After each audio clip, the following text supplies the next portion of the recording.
In 1945, Percy Spencer, an engineer at Raytheon, immersed himself in radar experiments, exploring advanced technology.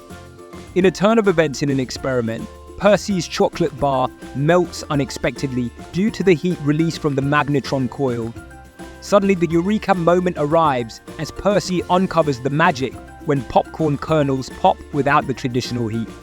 In 1947, the Radarange made its debut as the first microwave oven, introducing the wonders of microwaving to households. Percy Spencer's accidental discovery gave us the microwave, a marvel for quick, easy, and satisfying meals.